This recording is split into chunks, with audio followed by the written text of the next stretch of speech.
This is 30-year-old Melissa Ortiz Rodriguez, a mother of two girls who went missing from Collingdale, Pennsylvania on April 19, 2013. Melissa was last seen leaving her home on Lafayette Avenue in Collingdale on April 19th. Her plan had been to take a train to Newark, New Jersey to visit a friend for the weekend. She never arrived at her friend's house, and when her estranged husband, Jose, tried texting her on the 21st, she never responded. Jose reported her missing on the 23rd. Melissa's friends in New Jersey had not heard from her since the 18th. Unfortunately, there isn't much information about the events directly leading up to Melissa's disappearance. However, we do know that Melissa and Jose's marriage was unstable to say the least. Apparently, the police had responded to multiple reports of domestic disputes at their home, and Melissa had even discovered that Jose had a child with another woman. Melissa was also seeing another man at the time and had told her family that she wanted a divorce. In February of 2013, she filed a protection order but then withdrew it 2 weeks later. The Collingdale police chief, Robert Adams, said that Jose initially cooperated with the police during the early stages of the investigation, but at some point he stopped talking to them and even hired an attorney. What's more, the police even reported that, at some point during the investigation, Jose gave contradictory information to the investigators regarding Melissa's clothing. Jose now lives in New Jersey with their daughters and maintains his innocence in Melissa's disappearance. Melissa did not have a credit card when she disappeared, and she also left her car at home. She was also scheduled to start a new job on April 22nd and was apparently excited about it, making it unlikely that she simply up and left to start a new life. Let's take a look at 3 of the most likely theories on what happened to Melissa. First, it's possible that Jose is responsible for her disappearance. As I mentioned earlier, their marriage was far from perfect. In fact, when Melissa had filed the order of protection in February, it had been because Jose had broken her cell phone and shoved her.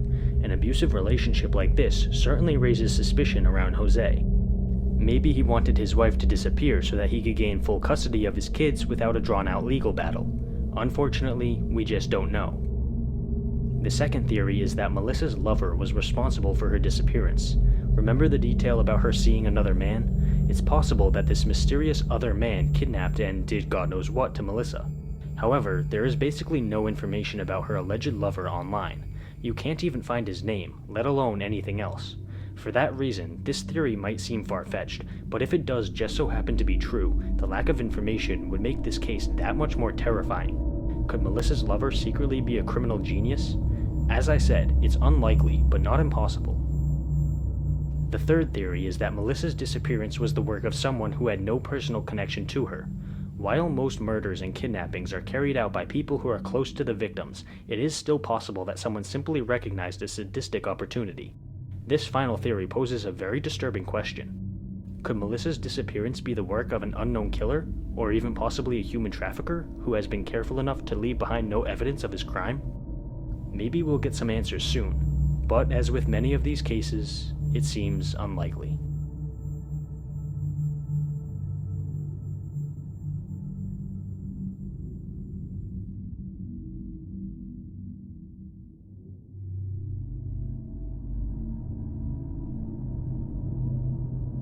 On Sunday, June 27th of 2010, 17-year-old Tarasha Benjamin left her home in Selma, Alabama with a friend to go to a flea market.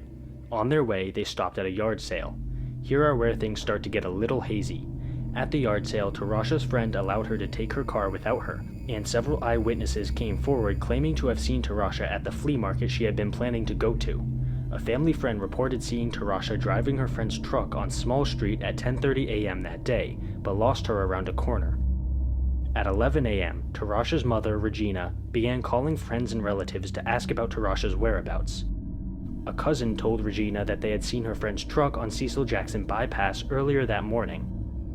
At 1 p.m., Tarasha's friend returned to Regina's home to ask her where Tarasha was, which is what prompted Regina to call the police. Investigators found the truck Tarasha had been driving abandoned on Cecil Jackson Bypass, facing the opposite direction of the flea market. The driver's side windows were missing and the driver's door handle was broken. Because of these details, the investigators believed that foul play was involved.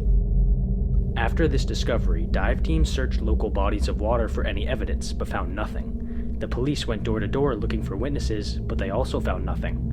There have been unconfirmed sightings of Tarasha in Florida, but no credible evidence has been found to support these sightings. To this day, Selma police are still looking for her. So, what are some of the theories on this case? There is one in particular that seems like it might hold some weight, although it does involve some very disturbing topics, so you may want to skip this part of the video if you aren't in a good headspace to explore a very dark theory. Here we go. While I was researching theories about this case, I came across a Reddit page with a little bit more information on what may have happened that day.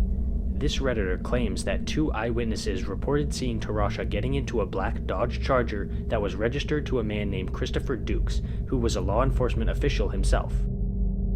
Dukes had been charged with being a 12-year-old girl in the past, and apparently some of the details from that case were similar to details found in Tarasha's case.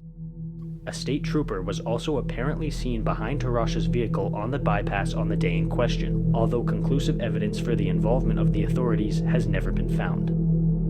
If the authorities were truly involved in Tarasha's disappearance, it is unlikely that the truth will ever see the light of day.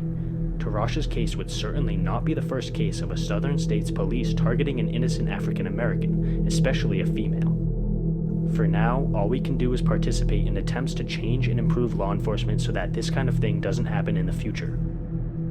Hopefully, with a little bit of luck, Tarasha's family will be able to get the answers and also the justice they surely desire.